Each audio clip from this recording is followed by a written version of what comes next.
Sure. Hey, this is Doug Paget. I'm with Tim Conder, and as you know, we are asking the presenters from the Church Planners Academy that'll be taking place in Minneapolis May 3rd through the 5th of 2012 to share with us how their churches got started. And Tim has a church in Durham, North Carolina. Do I have that right? Exactly. Durham, not in Raleigh. He has classed it up and is over in Durham, North Carolina. The church is called the Emmaus Way. And Tim, how did you all get started with Emmaus Way? It's not often people refer to Durham as classed it up, but Yeah, I know. hey, I'm aware of that. we got started about 8 years ago. I had been involved in the emergent village conversation for a long time, but there was not a lot happening locally that related to what was happening in some of these national conversations. Was part of a large teaching pastor of a large college type church, and about five friends. We got together and decided it was time to start a community in either Chapel Hill or Durham. And so it really was a response to kind of a wider conversation. The other point that seems significant to us, I know, is in that job, I could sit at my desk 40 hours a week and literally just respond to emails, administrative meetings, or people that responded to me. And I think that was a really concern that the missional life of a pastor was not very present for me at that point. So that was part of our dream, was a community where mission and activism would become the norm rather than the structure or the administration of just doing church.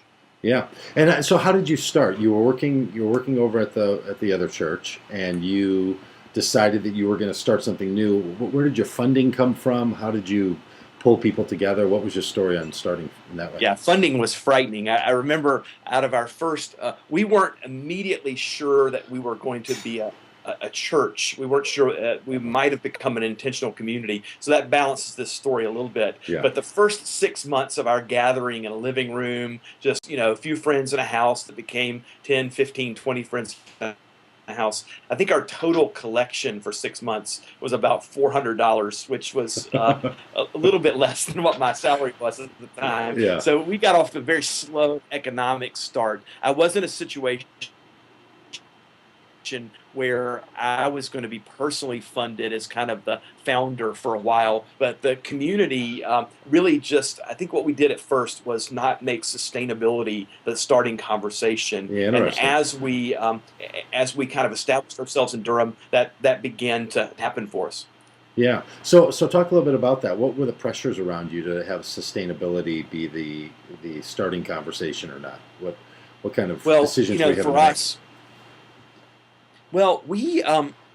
that was kind of my job to make that not the original conversation. Yeah. And I think people watched me. If it was something that I was afraid of, concerned about, Tim, how are you going to make a living with this? I think that would have been the conversation for us. But maybe that's the job of a leader, is to say that starting a community and understanding the values and the missional posture of that community is going to be more important than having the economics nailed down, which makes it really different from a business model where you might sit down and say, okay, here's the economics, here's the outcome, here's what's going to make it happen. And so I think we just set that aside and found what a faithful posture was going to be for us.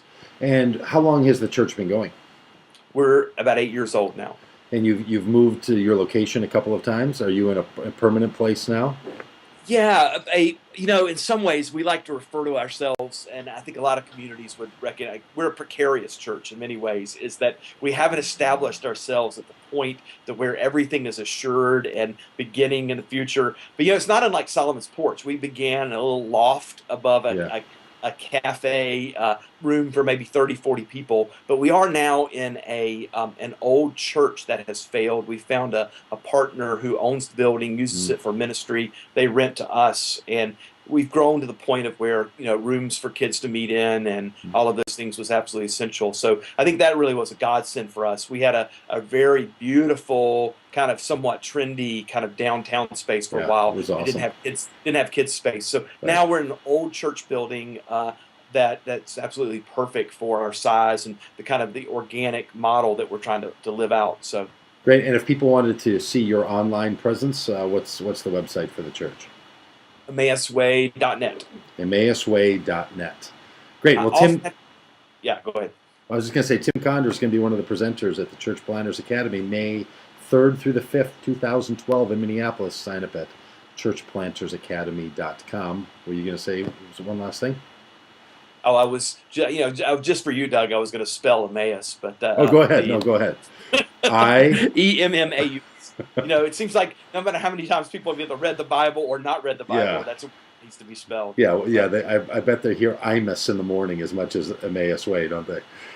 Well, we have a lot of friends our partners are mainly Hispanic and African American churches, and apparently the pronunciation of Emmaus does not come out right if you are a Hispanic speaker. It comes out like a mouse. So when we Gotcha. say, All right. Well, that's Tim Conder. Join us at the Church Planners Academy in Minneapolis, May 3rd through the 5th, 2012. Thanks, Tim. All right. Hey, bye.